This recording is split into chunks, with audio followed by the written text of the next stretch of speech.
Okay, I am excited because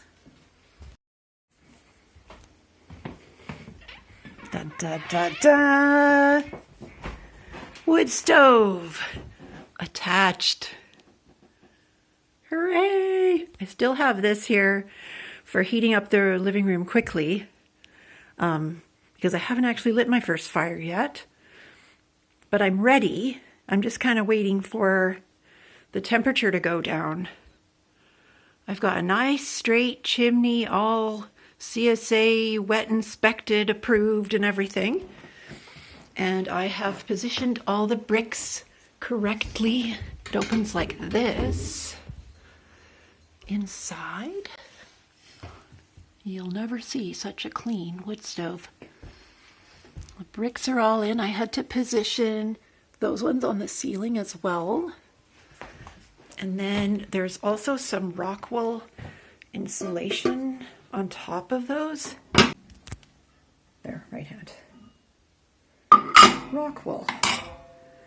So you have to get all of that in correctly. And I think I did. And then there's these two little metal semicircles inside. And there's already some stuff falling down on top. So that's to hold the fluff down so that when the smoke comes up through here, it can still go up the chimney.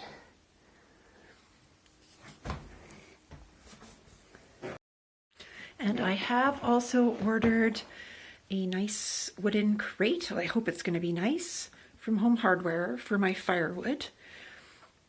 And I have to pick that up tomorrow. I could have got it yesterday or the day before, but I didn't. So as soon as I get that, then I'll bring in some wood, then I'll have a fire. But I'm waiting for -10, kind of. I mean, it doesn't have to be -10. I could start a fire at -5. Those are my old rules about when to stop using electric heat. It depends how poor I feel, really. Whether it's 0, -5, or -10. And then I just start lighting fires. I don't have a lot of wood right now. I just have the scrap wood from renovation that I've cut into 16-inch lengths. This is my woodshed in here, and we have a light on. Good. So this is the wood I have collected so far. These bits need to dry. These bits are dry.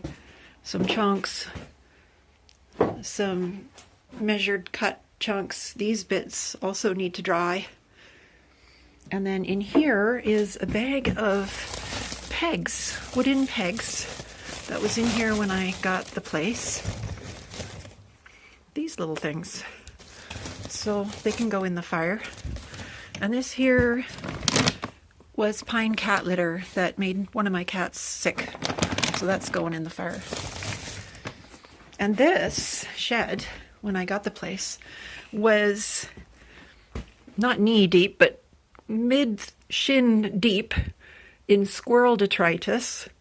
So all kinds of broken up pine cones, or spruce cones to be specific. Inches of it. It was 16 bags of that stuff mixed with sand and dirt and garbage from the 60s. Shoveled it all out and laid all of this floor, just whatever I had around the place, to use as flooring, because it's just dirt under here. Sand, actually. Just enough to walk on it and to keep the wood off the actual ground. I've also got this little crate of kindling. So I'm ready to go, and I'm excited. Going to be all cozy real soon. So I have been using this guy and less nervous about it now. It does give off the same kind of heat, although of course propane heat is a damp heat, but it's like being in front of a fire when this is on, and I'm not worried about it where it's positioned now. So in the evening when the sun goes down and I move from the kitchen into the living room, I put this on for an hour or so to take the chill off the room. And then, you know, it's not very cold out, -2 or what. My baseboard heater is adequate for that. But this is going to be that, but much better. Dry heat, radiant heat. And this is a big step up and forward for me. So yeah, mission accomplished. Check that one off the list. More to do after this. As for firewood, I can either collect or buy. So if I buy, it's going to be maybe $400 for a cord. We'll see what people charge locally for it. Maybe $300 to $400. I believe, like, I'd have to get what the real rules are about collecting wood from Crown land. I know that, I think what I've read is that you're allowed to take dead wood from the floor of the forest, but you're not allowed to chop anything down. But I'll want to double check about that. I don't want to get into any trouble. Also, it's probably best done when there isn't snow on the ground. And I don't really fancy putting a load of wood in my station wagon. I did do a lot of that in my previous car, and it gets dirty. Like, you know, pickup truck is a lot more appropriate for that. And having a cord of chopped, or even just rounds delivered, I can chop them myself, but delivered wood is a lot easier. So we'll see, but I got options.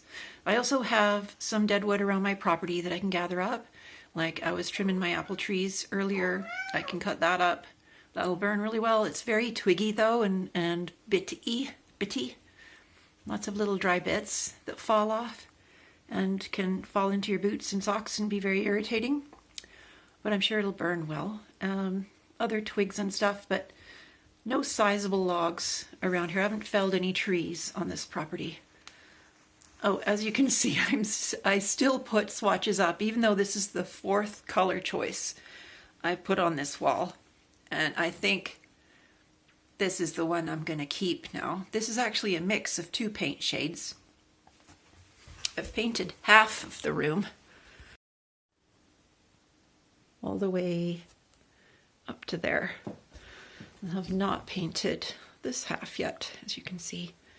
It's a bit darker, a bit warmer.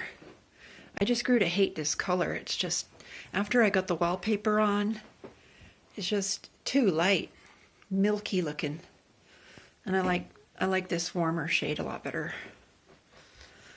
But you know, ever the thoughts carry on, and I don't know, sometimes you want to consider other swatches just to make sure that the choice you made you're happy with. There, that's better.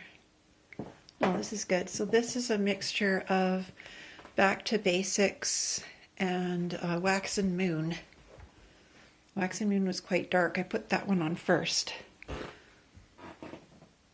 And I decided it was too dark. Also, very happily, I found my oil lamps. Hooray!